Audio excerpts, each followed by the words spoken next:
பீர்க்கங்காய் தோல் வச்சு சட்னி எப்படி பண்ணலான்னு பார்க்கலாம். அதுக்கு வந்து கொஞ்சமாக ஆயில் விட்டுட்டு பீர்க்கங்காய் தோலை வந்து நல்லா சிம்மில் வச்சுட்டு நல்லா வதக்கி எடுத்துக்கோங்க.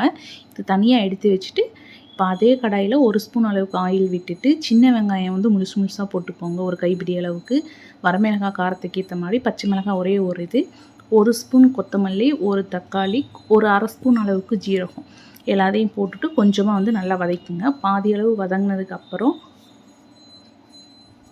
கொத்தமல்லி சும்மா ஒரு 1/2 கைப்பிடி அளவுக்கு, கருவேப்பிலை வந்து 2 கைப்பிடி அளவுக்கு வந்து சேர்த்துக்கோங்க. அதையும் நல்லா வதக்கி எடுத்துக்கிட்டு புளி வந்து ஒரு லெமன் சைஸ் அளவுக்கு, லாஸ்ட்டாக வந்து பூண்டு சேர்த்து, அப்போ நம்ம வதக்கி வச்சுருக்கிற தோல் அதையும் சேர்த்து நல்லா ஆற விட்டு ஒரு கைப்பிடி அளவுக்கு தேங்காய் துருவல் சேர்த்துக்கிட்டு நம்ம வதக்கி வச்சுருக்கிறதையும் சேர்த்து உப்பு சேர்த்துட்டு கொஞ்சமாக தண்ணி விட்டு கெட்டியாக அரைச்சி எடுத்துக்கோங்க. இது டிஃபன் ஐட்டம், ரைஸ், சப்பாத்தி எல்லாத்துக்குமே ரொம்ப நல்லாயிருக்கும். இது கொஞ்சம் கெட்டியாக இருந்தால் ரொம்ப டேஸ்ட்டாக இருக்கும். பெரண்டை சட்னி டேஸ்ட்